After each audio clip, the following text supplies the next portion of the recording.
So welcome. My name is Petra and I am the Policy and Advocacy Coordinator for Thrive, the Alliance of Nonprofits for San Mateo County. And this is a joint partnership with the Social Impact Advisory Group. And I will let Maya introduce herself after I introduce Thrive. So we are the Alliance for Nonprofits for San Mateo County. We're a robust, trusted network. We have over 200 nonprofit organizations, government entities, foundations, businesses, and community leaders with a shared commitment to strengthening the nonprofit sector, improving the quality of life in San Mateo County. Thrive unites the voice of nonprofits. We help build their capacity, and we enable effective cross-sector collaboration. This is an excellent example of cross-sector collaboration. We have been partnering with the Social Impact Advisory Group for years at this point, where we bring businesses to talk with nonprofits. We also have a part of Thrive that's our Environment and Sustainability Thrive Action Group. And that is an opportunity for us to have environmental groups from all over San Mateo County to come together in monthly meetings.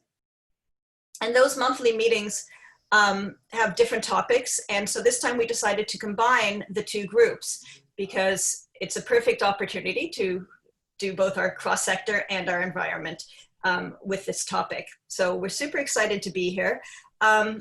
We are being supported by 3 different organizations, by Mid-Penn Open Space Trust, Peninsula Green Energy, and PG&E for this event. So we'd like to thank them.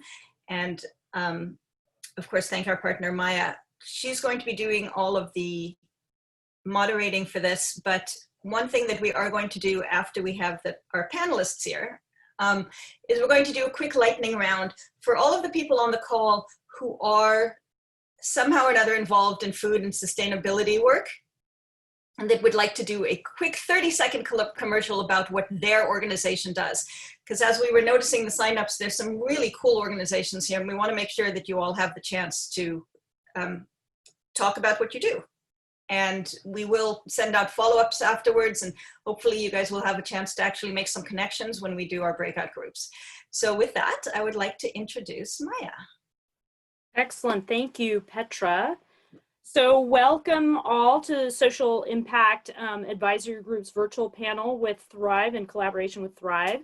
First, a little about me. I'm a partner and co-founder of Fairlight Advisors, and we provide financial consulting, investment management to purpose-driven organizations and nonprofits to help them fund their mission effectively. My partner, Catherine Earhart, and I organize the Social Impact Advisory Group, or who we call affectionately SIAG, with other members like ourselves who serve social impact and nonprofit communities as consultants or board members, donors, and public officials to bring increased awareness to their needs to promote stability and strength. If you are interested in hearing more about Social Impact Advisory Group events, Catherine is going to put the link in the chat, and so you can sign up for our updates on that page. So let's dive in. So today's topic is one that I've only recently started to focus on, and I credit my middle school age daughter, who is actually watching today, who, like many young people, have found themselves in the frame to solve our environmental mistakes of the past. And one of those solutions is changing what we eat and how we source our food. And so today we've brought together 4 experts from 4 different companies to discuss what they are doing in the area of food sustainability. So I'm going to briefly introduce our panelists. We have rebekah.moses, who leads impact strategy at Impossible Foods, a company addressing climate change and sustainable food futures through plant-based meat. Her work focuses on how product innovation and consumer behavior can maximize environmental outcomes and business growth. Rebekah's research contributions can be found in journals like the Public Library of Science and the Journal of Applied Ecology, as well as the USAID Water and Livelihoods Initiative online. We also have Nate Storey, who is the co-founder and chief science officer of Plenty, an ag tech business with a mission to improve the health of people, plants, and our planet. Nate has extensive experience in plant production and equipment design. Prior to Plenty, he founded Bright Agrotech, an agricultural company that created hardware, software, and services to advance the indoor and vertical agricultural industries. Nate received his PhD in agronomy from the University of Wyoming with an emphasis in vertical plane hydroponic production. We have Ken Armstrong, who's the owner of Ouroboros Farms, one of the largest commercial aquaponics farms in the US. Ken's enthusiasm and passion for aquaponics and sustainable food systems comes through in the presentations and tours, and he has shared his experience as a keynote speaker at the 2016 Aquaponics Association Conference, as well as presentations at Google, Etsy, Airbnb, SanDisk, and NetApp, helping to inspire the tech world to invest in sustainable agricultural systems. And last, we have Christine Moseley, who's the co-founder and CEO of Full Harvest, the first B2B marketplace for surplus and imperfect produce, connecting food and beverage companies directly to farm with produce that would otherwise go to waste. Christine has over 15 years of experience in the logistics and food industries at both Fortune 100 companies as well as high-growth food startups. She was recently recognized as Inc. magazine's top 100 female founders and Fortune's #2 most innovative women in food and drink. Thank you, panelists. So let's start with kind of a general question for each of you. First, I want you to tell us a little about your company. We have a broad group of people who may not be familiar with what you do. And then how you came to either found your company or come to work there. So I'm going to start with actually Rebekah, if you want to tell us your story and a little about Impossible Foods. Absolutely, and thank you for having me. And I can see some familiar names on the audience list, so that's great. I'll start with the business itself. So Impossible Foods was founded by our CEO, current CEO and founder, Dr. Pat Brown. And Pat is not a guy who had a particular interest in food manufacturing per se. So we're a food tech company that makes plant-based meat. And Pat came into this from a biochem background at Stanford. He had his own lab, really in science. And he was on sabbatical, which is dangerous for a scientist. They kind of sit around thinking about big, wicked problems. And he kept on thinking more and more about the scale at which livestock is being consumed and the resulting effect that that's having on the environment. So what he kind of initially did was go, all right, well, this is something that everyone has to know about. We've got to kind of talk about the effects of consuming animals at this scale, because the scale that I'm talking about means that about 45% of the ice-free surface of the planet is hosting animal farming at expense to biodiversity and above ground carbon storage. About 1/7 of total greenhouse gas emissions are coming out of livestock direct emissions. And about 1/4 to 1/3 of the total freshwater footprint of the planet is going into livestock production systems. So how do you address what is fundamentally a big global problem? He kind of initially started with the idea that you need to build awareness about it. He quickly pivoted and realized, the best way to go about addressing this is probably to engage consumers. This is the most scalable tactic you could possibly adopt.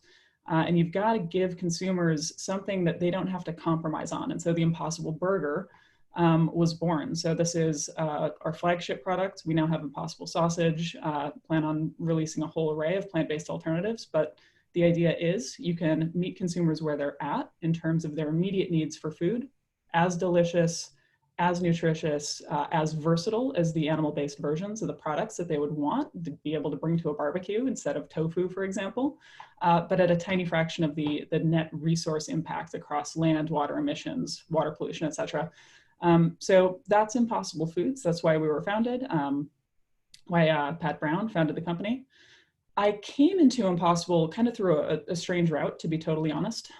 So I started my career earlier in the defense industry, pivoted over into food systems, specifically international agricultural development, because I was very interested in the ways that resources were used. I'd spent a lot of time in the Middle East, a lot of time in places that are resource scarce, saw a lot of kind of conflict associated with these issues, and so became interested in water policy. But once I got into a graduate program for this, I really just pivoted over into ag science, into ecosystem services, conservation on working landscapes. And from there, found myself running ag and research and education at a ranch that included grass-fed cattle, but also a big ag operation. And saw some folks from Tomcat on. We were just kind of south of there, down in Santa Cruz.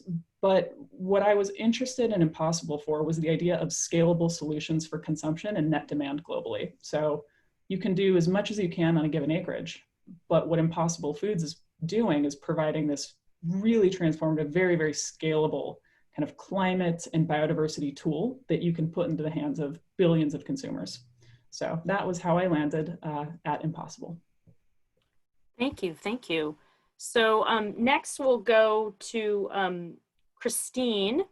Christine, why don't you tell us about Full Harvest and what was the impetus in being a founder? I should correct, she's the sole founder, not the co-founder. Thanks. Sure. So my background is that I spent 15 years within the logistics and the food industries. I was at Maersk, world's largest shipping company, for 5 years, and then helped scale one of the first green juice companies in the US, and fell in love with the food space. I was always passionate about it, but really when I helped scale this green juice company was when I fell in love with food as a industry. And I loved what they were doing in terms of making plant-based organic products more available, but I was frustrated they were selling $13 green juices, and just wanted to figure out how to make healthy food more affordable and sustainable. Being a huge environmentalist, saw a lot of waste firsthand at Maersk and in the food industry, and not a lot of innovation and entrepreneurship 6 years ago. I've also been an entrepreneur since I was young, so looking for that next big problem to solve that would be a big for-profit and really big impact company. I really do believe you can do both, and wanted to prove that. And so packed a suitcase 6 years ago, almost to the day, and started researching ways that I could innovate on the supply chain. And that was right when these shocking food waste statistics had just come out. And what blew me away, which now is even larger numbers, the data showed that 1/3 of all edible produce in the US does not even leave the farm level, which is astronomical, especially when now, we have 1 in 6 people going hungry in this country alone. We call it the world's dumbest problem because we're wasting so much food, and now even with COVID, even more people are still going hungry. It was, we currently make enough food to feed the growing 9-10 billion people. It's literally a technology and innovation distribution problem. And so saw the opportunity to capture this produce that was being wasted because that's one piece of it. Food waste actually after the farm level continues to be bad of 40%. And that's why they just found that food waste is the #1 contributor to climate change, even over cars and cows. And so we're really targeting the farm level, where we believe it's one of the largest, most aggregated, fastest ways to scale solving food waste, because every single day this product is being left on farms. So the moment where I knew what Full Harvest was, what it needed to be, was when I went to one of the largest farms in the country for lettuce, and watched as they were harvesting only 25 to 30% of the romaine heads to perfectly bag it for grocery stores, and letting the rest fall to the ground. And just was stepping on perfectly edible food that would have been perfect for the green juices I was just making. And that's when I realized that consumers were causing the problem by getting pickier and pickier and being in a time of abundance. But the reason it hadn't been solved was due to a lack of technology and innovation. So created the first B2B marketplace for imperfect and surplus produce. So we currently connect farms to some of the, including some of the largest food and beverage companies in the world, to help solve the huge food waste problem. Excellent, thank you, Christine. Nate, you're up talking about Plenty. What is Plenty, and about vertical farms, and what was your journey to Plenty? Great, thanks. Yeah, so Plenty is a vertical farming company, so we grow food indoors, year-round, consistent, season to season, and we use a farm that that is pretty much immune from most of the from weather, from pathogens, disease, that kind of thing. So it's protected agriculture. And we started Plenty because we realized the world was not eating enough fresh fruits and vegetables, and the field is pretty much tapped out. So I come from background in ag, as did my co-founder, and we both felt like we needed to figure out how to grow more food. So before Plenty, I'd started a company called Bright Agritech, and Bright Agritech was founded on this idea that local ag is critical to meeting food demand. So, de-risking the supply chain depended on producing food closer to the people that would consume it. And the thesis of that business was that small farmers were the key to this local food problem, which ultimately solved global food problems. And that was a failed thesis. I came to realize that scaling lots and ultimately millions of small farmers was a difficult task. It was like herding cats. Wonderful people, amazing people, super important to the food supply. Also, getting each one up and running with their own business, created a huge challenge from a scaling standpoint. I did the math. I figured out it would take something like 75 years to actually have the impact that I wanted to have with that business model. So met Matt, my co-founder, around that time, and he was very concerned about water consumption. I was still very much concerned about, producing food closer and closer to people for minimizing food waste and making sure they have fresh product.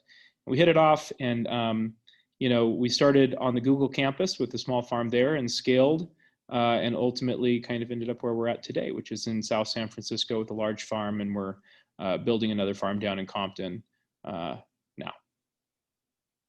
Excellent, and we'll get into some of this later. Finally, Ken Armstrong, back from the ashes to the water. So please tell us about Ouroboros. Yes, thank you very much for having me. I'm the owner and founder of Ouroboros Farms. We've been around for 8.5 years now. We are an aquaponic farm, so our goal is to combine natural ecosystems and use that to grow food. So we have a combined system of a aquaculture system where we raise koi as an ornamental fish and rainbow trout as a food fish, and combine that with a hydroponic growing area and using the waste products of the fish to be able to provide nutrients for the plants. Sort of along similar with Nate's story, I had got into aquaponics via a YouTube video I saw online about 9 years ago or so, and saw the need for local sustainable food production systems, and that this system had a lot of sustainability aspects and a lot of really good environmental characteristics to it. And nobody was doing it on much of a scale, and so decided to put my money where my mouth was and try to create a sustainable food production system to provide high quality, nutritious vegetables to local individuals and restaurants. We've been very successful with it. We sell, as other people have said, part of the mission there is also to reduce food waste.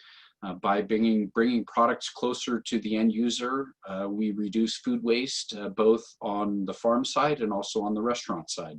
By being able to harvest to order, harvesting product that day and providing it for our restaurants that same day, we've completely eliminated the food wastage costs for our restaurants. Not only providing 100% usable product, but because of the freshness, our products last our restaurants upwards of 2 weeks stored in their coolers, so they never have to buy more. When little cat there, they don't have to buy more because their product has gone bad. They buy more when they actually need some. So for the last 8.5 years, we've been supporting both local restaurants in our local town, and also have branched out into San Francisco. along with working with some food distributor services. And you can find our products anywhere from local brew pubs all the way up to a 3 Michelin starred restaurant in San Francisco. Wow, great. Thank you. Thank you for the introductions. So I'm going to just dive right into the controversy, and I'm going to start with Rebekah. So, will we, if we look at how the planet is going, and many on this, I'm guessing most of the people on this call see that we're in it's an urgent situation for the environment. Will we all have to go plant-based? Should we all go plant-based food? Or is there a difference? I know that Impossible Foods is kind of one consumer at a time, but what's your philosophy on the future of plant-based eating? I love your transition and being the first one on the firing line for the controversy. Look, I'll say that we're very much on the record with our CEO making the statement that we want to remove the need for animal farming by 2035. Let's unpack that a little bit. Let's kind of break that down into some component parts. There is a dire need to move diets away from reliance on animal farming in order to keep this planet viable for human life. I think that cannot be disputed at this point. Just the sheer extent of land use, the amount of emissions, the opportunity cost of carbon capture, these things are enormous, and they're preventing us from making progress on halting climate change, on averting the catastrophic loss of biodiversity. Now, there are parts of that are more important than other areas. So I'll put it like this. If the current levels of consumption for kind of the global north, the wealthiest countries in the world that are eating really high on the food chain, eating lots and lots of cattle products in particular, lots of reliance on factory farming, just huge amounts of kind of commodity meat being consumed. If we can dial that down, that is a huge win. Secondarily, and in parallel, if you can address the emerging demand for livestock products in emerging markets, places like East Asia that historically have been pretty plant-based in their diets and are now kind of growing in wealth and asking for access to the very same products that the United States has enjoyed for a very long time. If you can meet that demand and leapfrog the need for animal consumption by providing a plant-based option, I think that gets us to a really incredible point, because you're avoiding extensifying land demand. You're avoiding creating new agricultural frontiers to feed that demand out of the places where new ag land is coming from, which is the global tropics. So these aren't necessarily localized impacts that we're thinking of. These are kind of exported, unequal ecological exchange dynamics that we need to talk about. So those are two huge opportunity areas, especially for climate, especially for biodiversity loss, especially for addressing water pollution and water scarcity. Now, I think we have to move past that and ask ourselves, what's the future that we want to live in? What does that look like? I think when you ask yourself that question, you kind of have a sense of just to what extent we do need to change our diets and how long that change needs to happen for. I mean, I think that, the Paris Agreement is a really interesting example of we're willing to tolerate, 1.5 degrees Celsius rise, which we know isn't ideal and we know is going to cause additional climate crises. We know we're going to see additional, extreme weather events, but this is as good as we think it's going to get. If you want to increase ambition past that, then you start looking at the true magnitude of the change you need to see in food systems, whether it's food waste, whether it's plant-based meat, and you come to the conclusion that, yeah, there's a lot of change that needs to happen, and it needs to happen in almost every region. But certainly there are categories where it's more important than others. Cattle categories are important, emerging markets are important, rich, wealthy countries that have high consumption are very important. So I'll leave it at that, but I think it really kind of depends on the future you want to see, because there's so much potential here, and it's necessary that we start moving that direction. Okay, thank you. I want to use your Rebekah's term, increase ambition. I'm thinking to Nate and Ken about a world that gives us a farm bill that supports vertical farms and aquaponics. Is that something that we need to start thinking about now, or do you see that at all? Yeah, I mean, the answer to that is absolutely. So as we're looking to the future and we're looking at building a supply chain, building an agricultural industry, new industry that increases the world's ability to eat fresh, healthy food, to eat plant-based foods, we're really talking about a significant amount of new infrastructure. So, the original agricultural infrastructure was just kind of taking advantage of resources that were already there. We already had, native soils. We already had a lot of these resources in place, especially here in the United States. We had a lot of resources. And we also had a lot of resources that had accumulated underground for a few 100 million years that we could tap into and use to drive a lot of our production.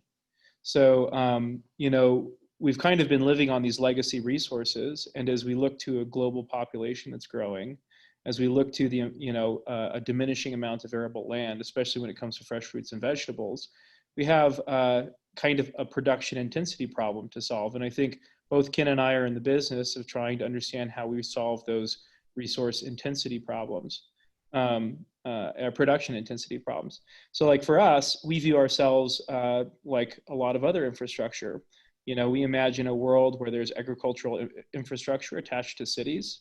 So imagine, in the same way that you have light and power, or you have water and sewer, you have municipal food, right? You have a local food supply that is attached to that municipality. It's produced right there for the people that consume it, for the people that need it.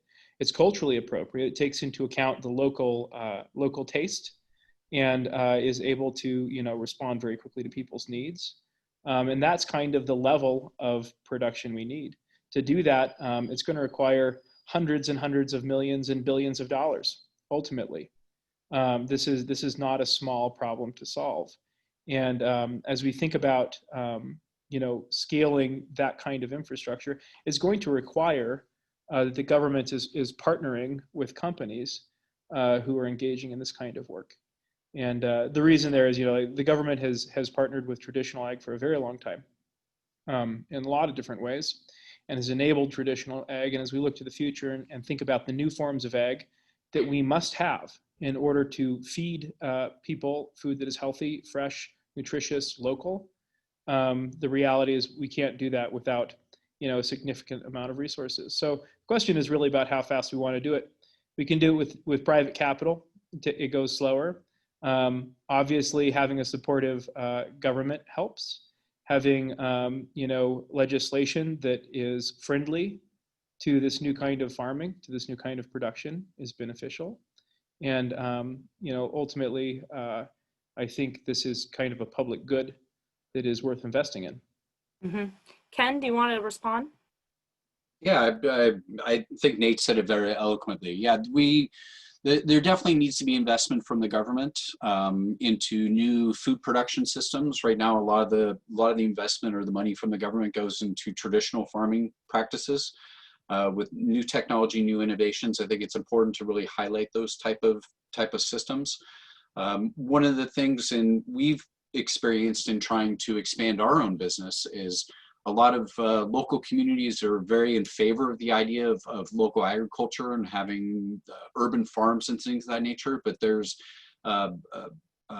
issues that come up with zoning, that they love the idea. They love the idea of urban ag, but then the urban areas are not zoned for agriculture. And then the question is, well, where's the tax revenue comes from? So it's going to take moving forward to create these local food systems, to really work with local governments and city planners to really have them rethink about how they're going to be setting up their systems in their cities to incorporate this local agriculture.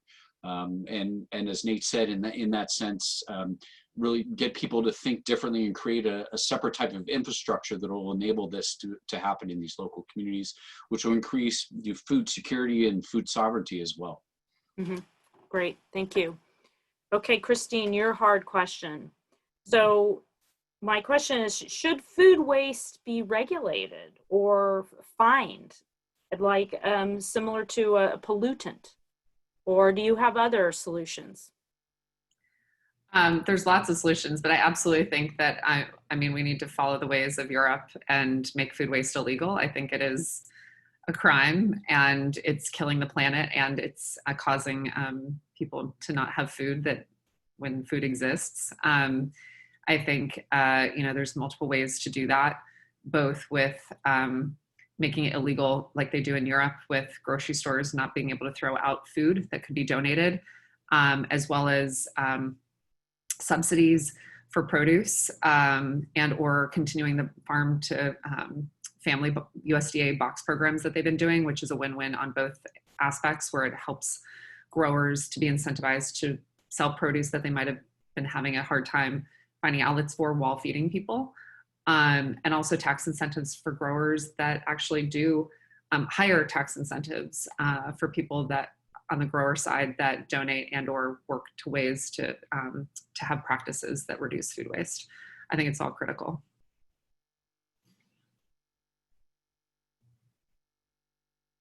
I can't hear you. I'm muted.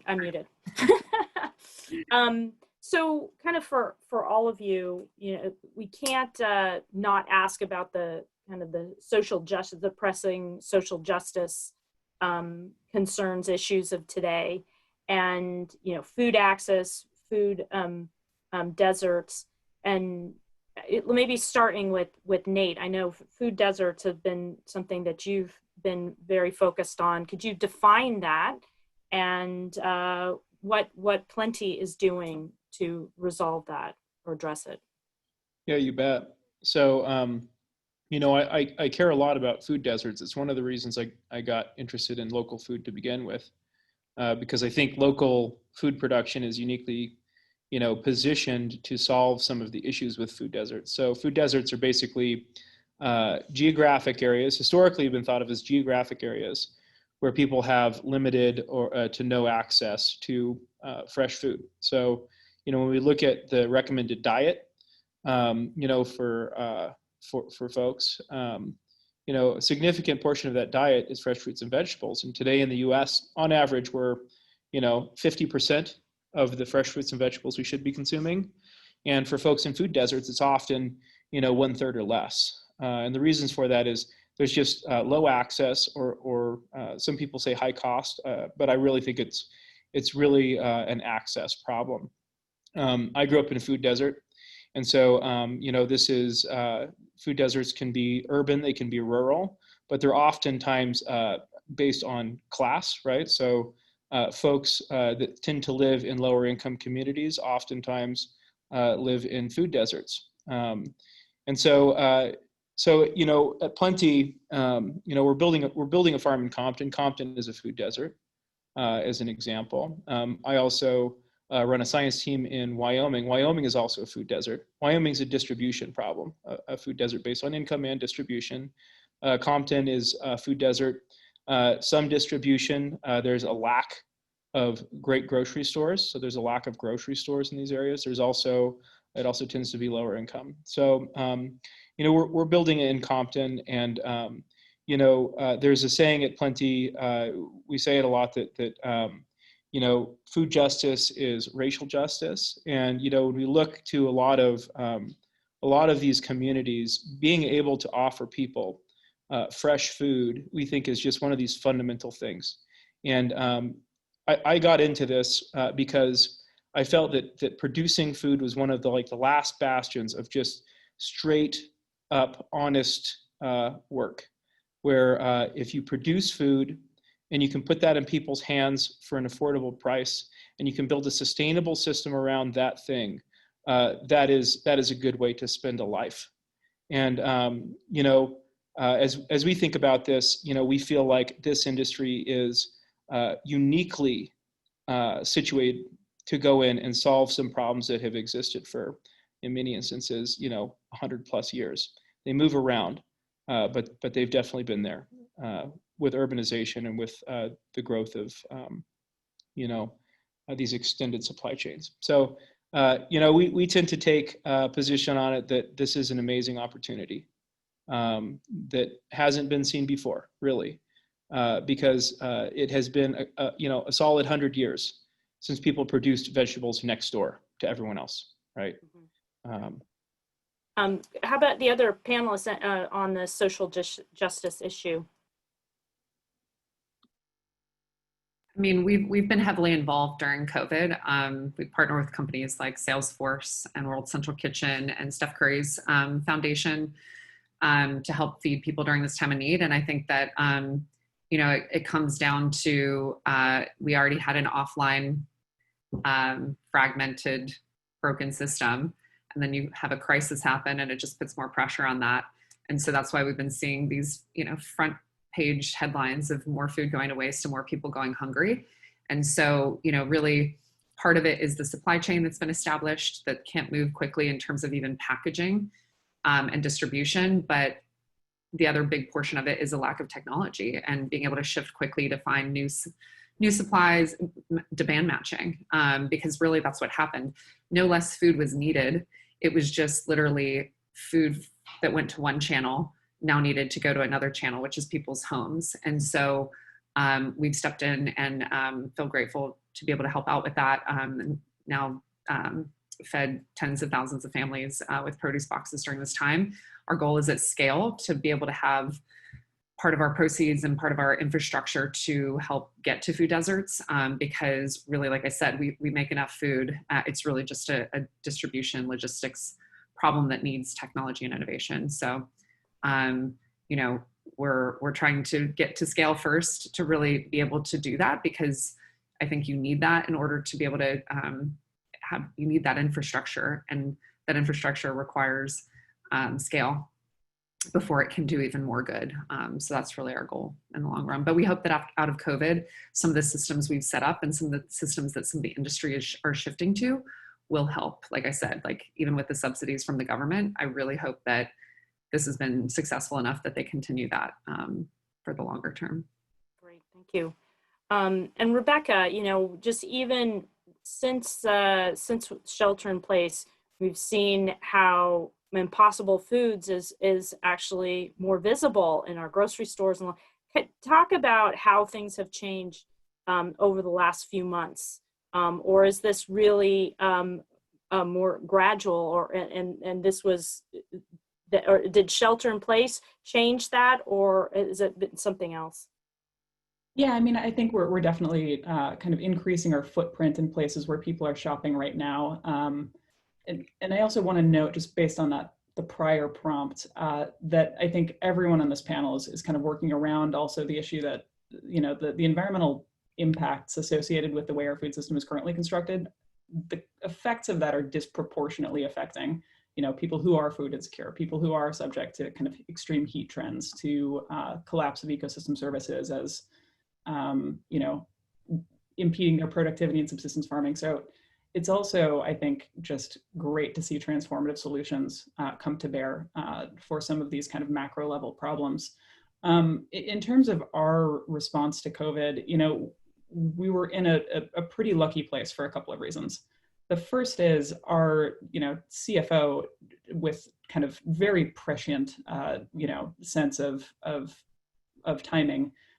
We had a financial or an investment round kind of right as COVID came and really disrupted pretty much everyone's business context.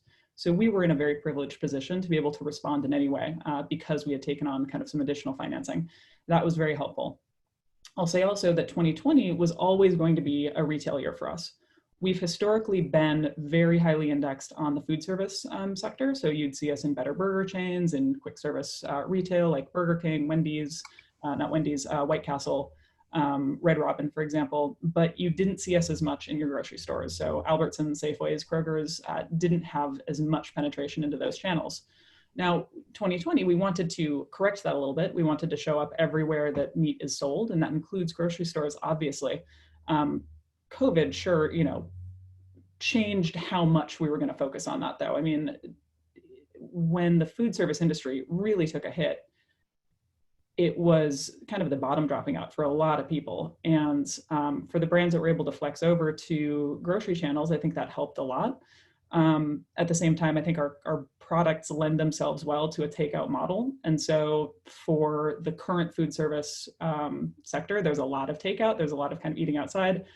Burgers, meatballs, comfort food. I mean, that stuff is all very kind of good at fitting into the current consumer dynamics. And no, I think the other benefit is we were not subject to kind of the frailties of the industrial meat system that exists now. The supply chain of those systems is really not agile in the way that we could be agile. And so everything upstream to kind of the really, really tragic needs to draw down their herd sizes quicker than they thought they would, which just is heartbreaking. But then all the way into, the slaughterhouses becoming COVID hotspots. We were not subject to the same sort of pressures in our supply chain. And so we were able to continue to increase production while still maintaining worker safety as an essential service, and continue delivering meat when people stopped seeing some categories of meat in their grocery stores because of these problems with the supply chains for animal-based products. Great, thank you. And, all of you have talked about partnership. I want to call out Ken, this is about collaboration and, cross-sector. What entities and organizations do you typically partner with, if it's, government, other businesses, nonprofits, and how does that how does that work? What are the challenges and opportunities? Yes, we don't have a lot of partnerships. I mean, we have worked with the NRCS, NRDC, I can never remember the acronyms for those, but we've worked with some government agencies, worked with groups such as yours and other local government agencies or nonprofits looking to get food into the hands of consumers a little bit faster. So I've been self-funded, so there hasn't been a lot of that in my case in working with those agencies. But we're always looking for other ways to work with people to try to expand the idea of food access and food sustainability. Excellent. Others want to talk about the partnerships, how they've been critical?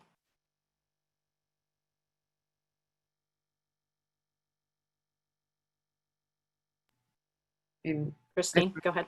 Yeah, I spoke to some already. I mean, it's been just really during COVID that has come about because we were expanding very quickly into areas that we weren't, normally focused on.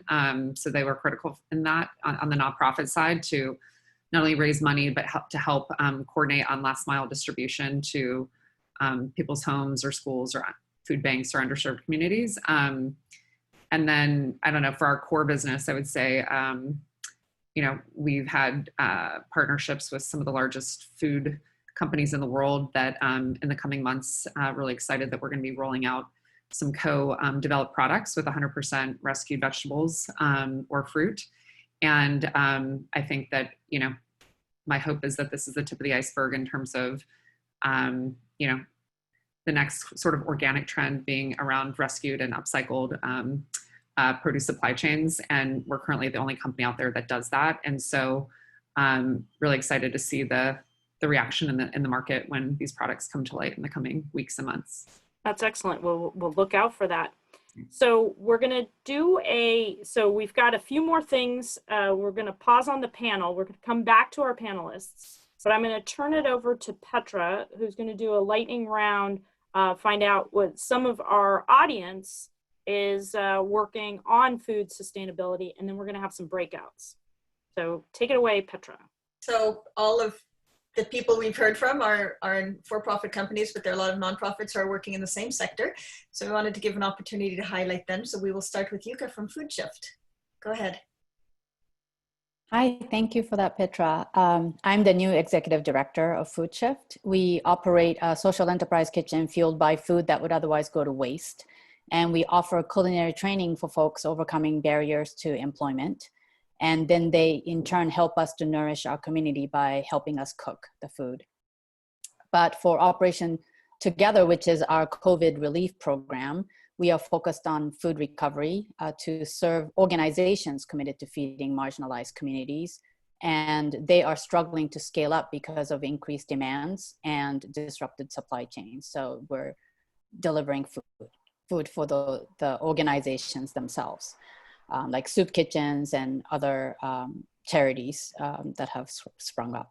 And we have recovered and distributed over 120,000 pounds of food since April. And those are all foods that would have otherwise gone to waste, creating greenhouse emissions. So we're at the intersection of climate change and food security. Thanks. And while we had an office, we got catering from you guys, and it was delicious. So it was restaurant quality with produce that would have gone to waste. It was amazing. It was amazing. Thank you. And this is my, I don't know if you can see the picture if I stop my video. So that's an actual family meal that we served. So thank you. Thank you so much for sharing. Adria is next. Unmute and tell us.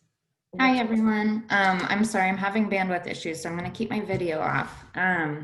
But I'm Adria Arco. I'm with the San Mateo Resource Conservation District. So we basically help people help the land. We provide free non-regulatory technical assistance to San Mateo County land managers. We work with a lot of ag producers on implementing conservation practices and enhancing sustainability. Anything from irrigation efficiency projects to habitat restoration to carbon sequestration. We're working in the carbon farming realm, and we've created 9 carbon farm plans with local farms and ranches in San Mateo County. And then our other ag projects are around compost. We are part of the Food System Alliance of San Mateo County. We are looking at distribution issues, especially related to our composting infrastructure. And I'm also the county's agricultural ombudsman, so I provide permitting assistance to local producers and kind of just a general answer of questions. And you can learn more about us at our website at sanmateorcd.org. Thanks.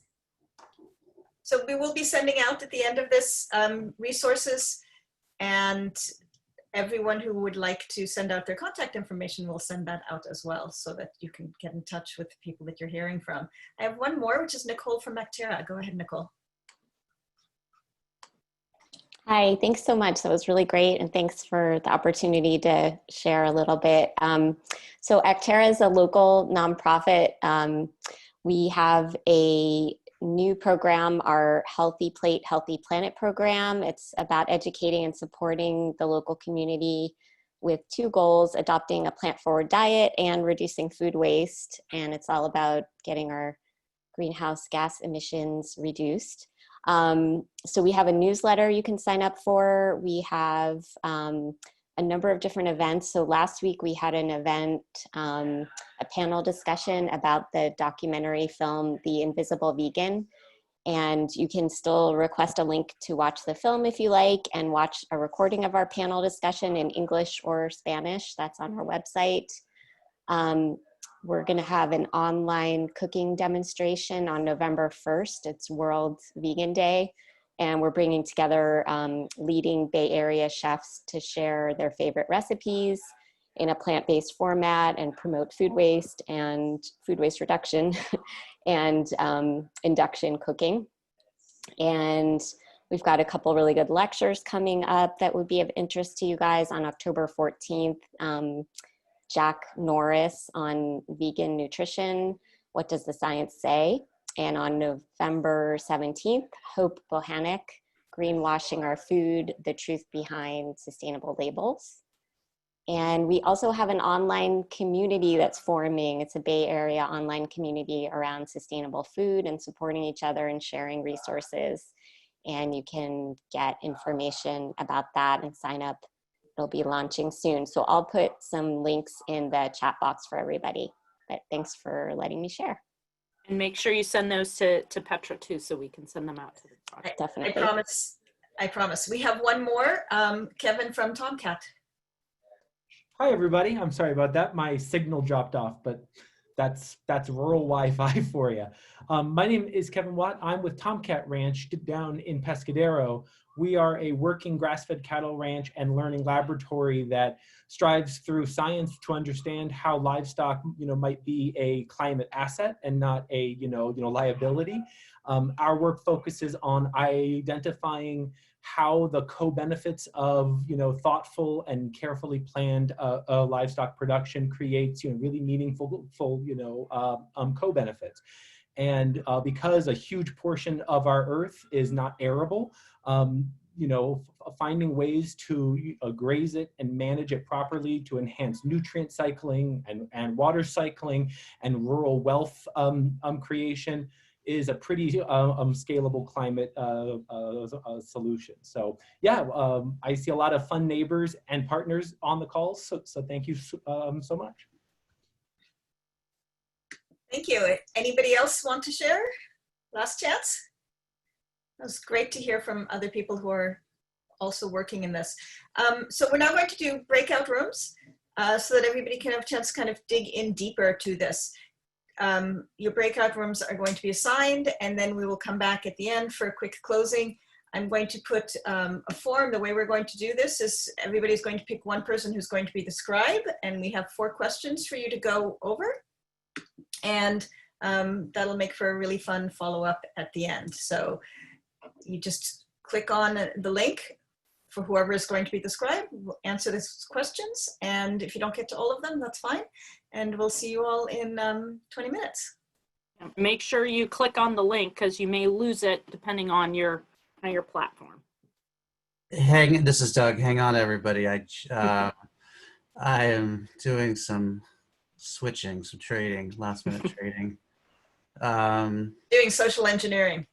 I told them it was going to be yeah, I don't know. I'm trying to find our panelists and get them all on the right place. Oh, If there it's too much, you got it? Oh. No, Yeah, no. It's fine. I just. Okay, so if everybody can click on the forms now, that would be great. And then you'll see what your questions are. And we're going to come back and just talk about the results, so you know. And make sure you submit. Hang on one sec. It's Maya, it's 1 form per group, right? Correct. So I just started it.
Maya, you want to take it away?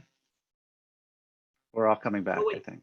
Well, we have to wait till, we only have like 9 people, so let's wait. Oh, 17 seconds, all rooms close. Sorry, I didn't That's sure I okay. executed No, that well. they'll all boom. Okay. Here we I go. made a okay. I made a game time decision to reduce from 6 rooms to 5 rooms, and That's fine. No, it's perfect. See if Petra, did you see what I emailed you?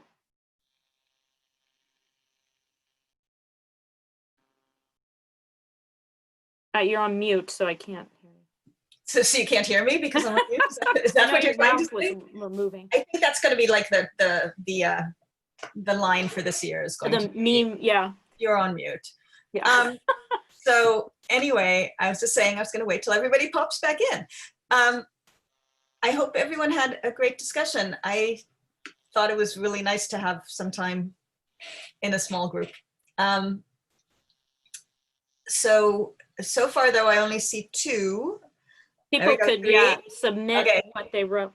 Okay. So at least one person needs to press submit. that was me. That was you. I just pressed submit. Okay, thank you. So at least we have 4 responses. So what surprised you from the discussion? So I'm just going to kind of read things off and we can. You could summarize kind of. Yeah.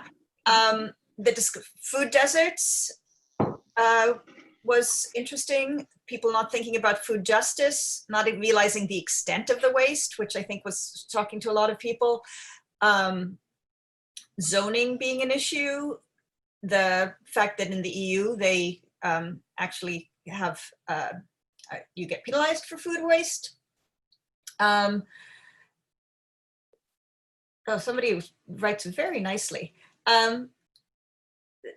So just the lack of information that people didn't know in general about the farms and new to aquaponics and about mini farms.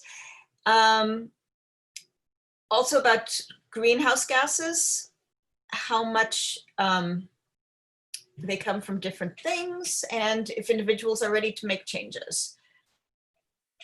So, and something about self-sabotaging.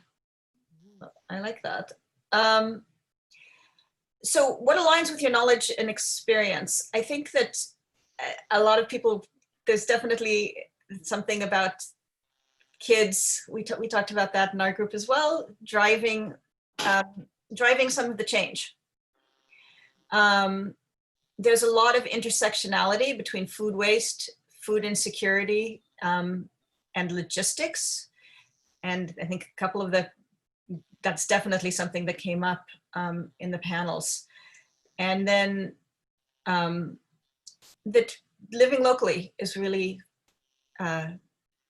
helpful in addressing these issues. What actions should leaders address right now? And I'm going to ask you guys to be a little more interactive on this one. And there's a little thing at the bottom that says reactions. Just clap your hands if you think this is something that people should be doing, because that way we can make this a little more interactive. Maya's clapping her hands. I haven't even said anything yet. Okay, we're going to talk about which actions. Anything you say, I'm going to clap.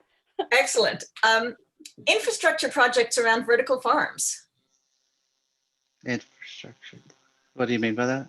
Infrastructure projects, like Nate was talking about, what you need in order to have a vertical farm, that having leaders address, and I would say that zoning actually falls in that too. Like how companies need this support from the government as far as infrastructure and zoning and regulations and policy. Let me just ask around that. Ken and Nate, you guys could do local farms. I think the other 2 are more larger scale. But if you were to write a letter, so we know our supervisors and our council members pretty well. If you guys were to sit together, grab a couple other people and write a letter to our supervisors and a few council members, what would you ask for? I mean, at a city level, it's really just kind of around what kind of support can the city offer. There's basic zoning stuff like Ken was referring to, right? Which is, when we go into these areas, are we agricultural? Are we light manufacturing? Can we get agricultural utility rates? Like what are the opportunities? And our experience is not that cities aren't necessarily helpful with this. It's such a foreign concept. Yeah. To build a giant building and put a massive farm inside of the building, that there's not enough experience with this kind of thing to know how to respond to that. And so, when we think about support at the city level, obviously, there are things that can be done with taxes, that help make agricultural enterprises more doable in urban areas. There's kind of zoning support and support from City Hall, make sure that we can get the project done on time, that everything, that all the permits are done, and frankly, there's some weird stuff when you're building a giant building and you're sticking a giant farm inside it. Yeah. Ken would probably say the same thing about building greenhouses, and that you're growing fish. You've got what's going on, right? So they don't know how to deal with it. Getting them kind of literate on the issues, getting them up to speed on, what we're trying to do, why it's important to the community, why it's valuable, and why they should be supporting it, I think is, step number one. Ken, any thoughts to add? Yeah, I mean, I think Nate expressed it really well. The only other thing is, figuring out ways where we can work with local entities to give back to the community. I think there's, aside from the tax burden, there's a lot of additional benefits that come to the community through that. Whereas good jobs, something not just the tax revenue, but providing local jobs, providing produce for that local community.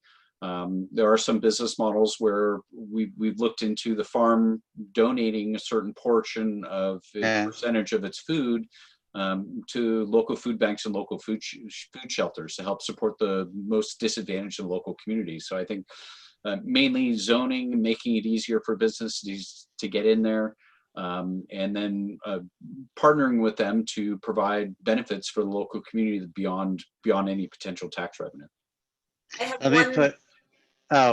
Could I just put Adrian on the spot for a second, because she is a sustainability manager for City of Brisbane. I know she's also on leave right now. I don't know if you want to speak up for a second, but she's also a board member of the San Mateo RCD. Adrian, any thoughts about how Brisbane could help partner with? I mean, I think it's interesting, thinking about it from a city perspective, thinking about things like, hey, we're going to come build a farm inside a warehouse, kind of thing. Us as sustainability managers, the way it's traditionally broken down, or at least here in San Mateo County, a lot of our responsibilities fall generally on energy kinds of projects, energy and climate action kind of projects.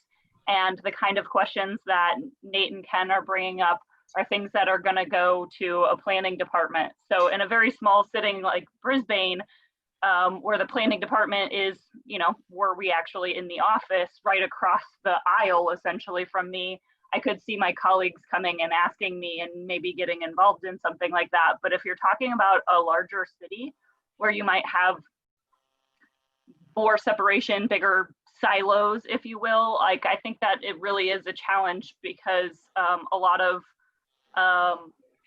government jurisdictions just aren't used to those kind of cross-departmental collaborations and projects, and I could really see that tripping up some. It's definitely a different thing that you're probably not used to in a lot of more urban cities. I live in Half Moon Bay, so I think it's probably something that a city like Half Moon Bay is more used to dealing with than somewhere like City of San Mateo or Redwood City, where it's a more urban environment. So sorry, don't have a lot necessarily to say on that front, but I think it is something that we as sustainability managers can think about. Food doesn't show up in our climate action plans generally because it's not something that we as a city have direct control over or can measure the emissions from. And therefore, it's just not really something that tends to be in climate action plans, even though it is such a huge portion of emissions.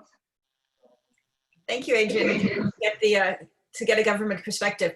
I'm going to take one of the follow-up questions because that's all we have time for. And this is a little bit kind of a sideways topic, but the Environmental Sustainability Group at Thrive, we've been working very hard on eliminating single-use plastics. We did a study in the county of San Mateo, a fantastic study we had 30 contributors to it. We've got 100 pages of why single-use plastics are an issue in San Mateo County. Most of you, I'm pretty sure, use plastics in your packaging. Does anybody want to share about whether or not you're looking at that and what kind of solutions you see for your industry on that? I can jump in with, but sorry, is that a question for the panelists or is that? Yes, panelists. Great. I think that there is, so a couple of things we try to optimize for sustainability within the constraints of protecting our product. The biggest thing that we can do, as you kind of heard from Christine, is protect against product loss, because the footprint of that is way worse than of a single-use plastic, just in terms of net, but you're definitely trading burdens, right? You don't want to create plastic waste, even if you're protecting an agricultural good. I think that there is a broader need to address this at a municipal recycling level, because if you are a food manufacturer, you don't have a lot of options to get away from multi-polymer film. For example, you don't have a lot of options to get away from plastics, period, even if it's PCR, kind of post-consumer recycled, even if it is curbside recyclable. There's a great NPR piece out recently that shows just how difficult it is for municipalities to actually get, even your correctly sorted recyclables where they should be going instead of a landfill or instead of the ocean. So, I want to call out that there's only so much we can do as manufacturers until we deal with figuring out how to, make waste management financially viable. We're a little bit tied on this. Anybody else want to jump in on that? Nate? I would agree with that, and I'm really glad you brought this topic up. It's something that we've spent a lot of time and energy on, and a lot of money. I don't even want to tell you how much money we've spent trying to solve this problem. We've looked at compostable, we've looked at non-plastic packaging. We use basically a product right now that has recycled plastics in it. It's recyclable. We've ended up having to kind of settle on that after going through all of these things, because it turns out this is a really underdeveloped industry, and I wouldn't have guessed it getting into it. I thought certainly we can go out and find plant-based plastics, compostable plastics, these things are all over the place, they're easy to find. And we get into it and we realize in the food world, the answer to that is no. So, this is kind of an interesting area where I think it's ripe for investment and it's ripe for innovation for folks that want to come up with more sustainable packaging. It's kind of boring, it's not super sexy, but geez Louise, is it something that would be incredibly important to us and to the environment. It's a big deal. Big problem. I agree. It's sustainability, big game hunting, figuring out plastic packaging for food. Incredibly complex. You would never guess it. You would never guess it. Yeah. And if anybody's interested, on Thrive's website, we have the paper that we've done about single-use plastics in San Mateo County and how very, very little of it actually gets recycled, almost none. So I would hope that the best solution would be the innovation to find out some other way that's not plastic, because it also comes from fossil fuels. So we'll on that happy note,